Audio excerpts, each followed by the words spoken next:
Hey, it's Adrian from Cademy, and in this video I'm going to be talking about webhooks. This video is going to be quite technical, so heads up there. If you're not really a technical person, maybe it's not the right video for you. Webhooks are a way for us to fire events and how other systems listen to those events and handle them. It's a standard term, it's a standard flow. And in Cademy, webhooks have been recently redesigned to make them a lot more accessible and user-friendly. So you find them in settings and under webhooks here, and you can create your webhooks. The webhooks are great to be able to set up notifications. So maybe you want to trigger a notification into Teams or Slack whenever somebody registers, or to build integrations into third-party systems. So you can listen for when a order or a registration is created or updated and handle that in another system and add that into your database as and when changes are happening in our system. So let's have a look at how you would set that up. You'd go into settings and you'd find the area for webhooks, click on that, and you'll end up on this page. Keep in mind that webhooks are only available on certain plans, so go to the pricing page on our website to see if your plan covers webhooks or not, and if not, you can upgrade. From here, I can create a brand new webhook and I can give it a few details. First, I need to add in the endpoint URL. I will copy this. I'm using this website to test the webhooks, so I'll use that for the purpose of this example.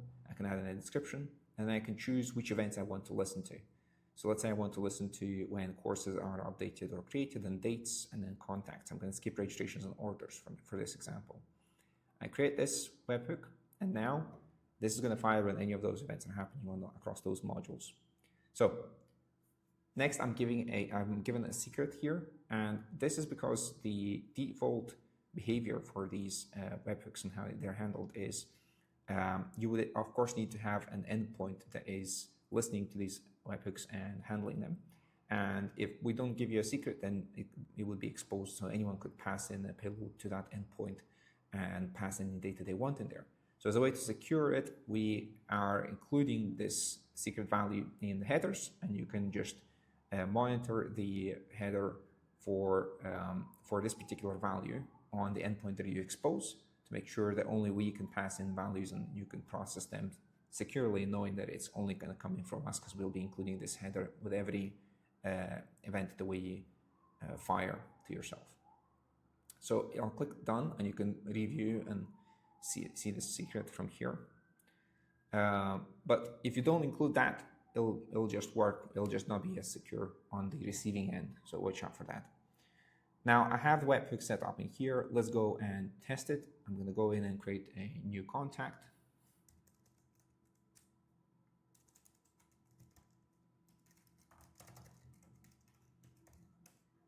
And I'm going to create this contact.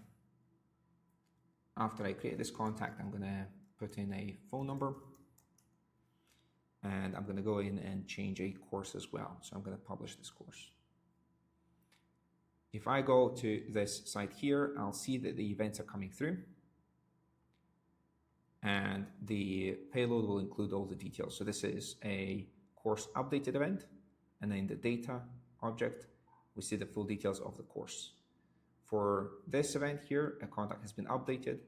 And we could see the data about the contact, including the phone number. So you can catch this and process it on your end any way you wish. If I go back to settings and then webhooks, you can click here on the three dots and either remove the webhooks or disable them, or you can view deliveries. So when debugging, it's useful to be able to see what we've sent and whether they've worked or not. And if there's an error, it will tell you the error code here as well. We hope you'll enjoy this functionality. If you have any questions, please don't hesitate to message us. Thanks a lot.